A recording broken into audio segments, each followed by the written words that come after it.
talk to him. I was like, she was on the phone for 3 hours with them today. So, I mean, that's the kind of bullshit I was up against for the last year. Yeah. Because until that, when Kelly left, and Marissa told me they were after Kelly, and I've kind of heard some things. See, there are other names over there. We haven't told you anything, 'cause why would we? Yeah, there's a whole thing over there. And I told Marissa, I have no allegiance to that town. The reason I needed that job, and I'll tell you right now, is because I don't live in Fowler. Sure. Because I'm not part of the crew. We get it. You know, they let me work there, but then they want you to go home. Well, I think they want the outsiders to be able to leave and not be tied in. Yeah, they don't. Because if you do, you know the dirt. Mm-hmm. I know all of their dirty. I told Marissa, I said, I know all of the dirty little secrets with Fowler. Yeah. I said, from the municipal down to who's sleeping with who. I said, I am, and I'm not kidding. I seriously know all of the dirty secrets. Yeah. And I said, you know, when you sit back and you listen for 8 years, and you just sit there, you learn some shit, and you file it, and it's like, welcome to my world. Mm-hmm. Yeah, just sit back and listen. I just steadily wait and collect information. And they've got it all in your head. Make sure you know all this shit. That's like Greg's having a problem with them over a vehicle that he towed. And Greg called me one day, he goes, what do? I said, well, this is what's going to happen. I said, I have told Colton every day since Missouri days. And Missouri days is July 19th. This was after I already got home from the hospital, so it was Thanksgiving. Yeah. I said, I told him every day that I was there, PUC is going to waltz in here and they are going to find shit out of you if you don't get this taken care of. It is as simple as calling Natasha, having her come in and sign a paper. All you need to do, that paper is still not signed. Yeah. Greg cannot get him to answer the phone. And it's like, Greg's like, it's a signature. I said, you know, and it's just things like that. It's like, what's the problem? There's 2 projects that Fowler has been working on for 4 years. Should have been done 2 years ago. If I would have been in that position, they'd be done.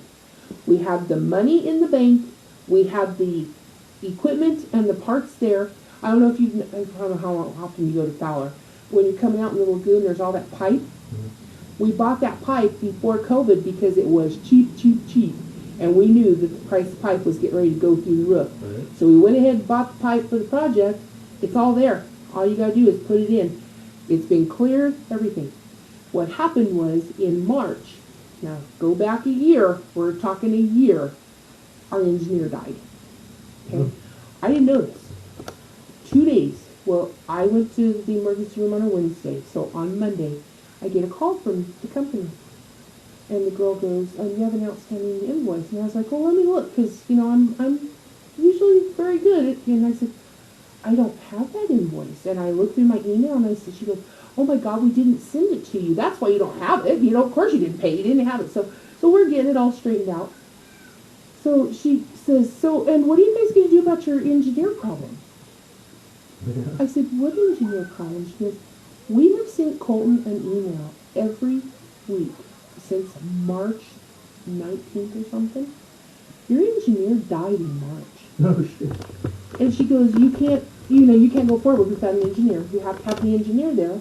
She goes, all you need to do is just tell us which engineer you want, and we'll get one off of our staff. But she said, you have to name them. We have to have Colton's okay. And I said, and he hasn't returned. She goes, no, emails aren't even open.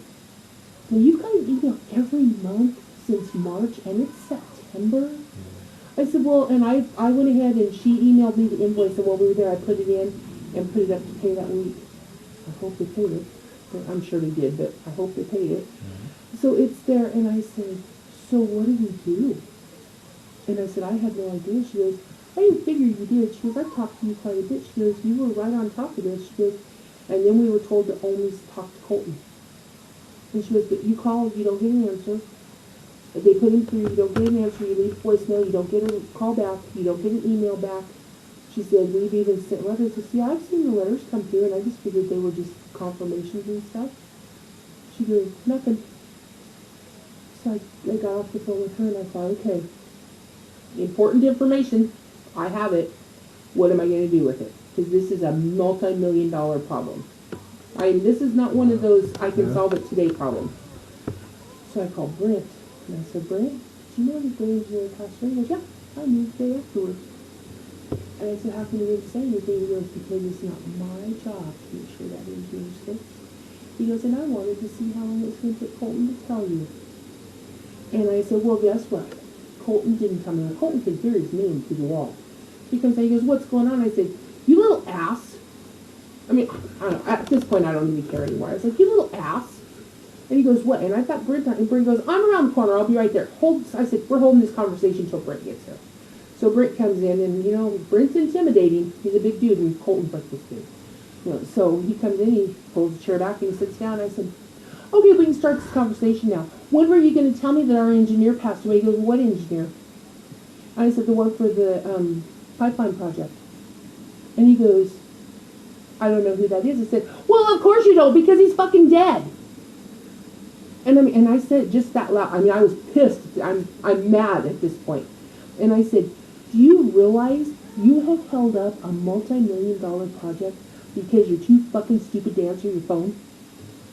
And Brent goes, he looked at Brent, he goes, did you know? Brent goes, yep. And he goes, why didn't you say something? He goes, that's not my job. This is Colton Davis we're talking Uh-huh. about? He goes, you get paid $45 an hour to answer those questions, not me.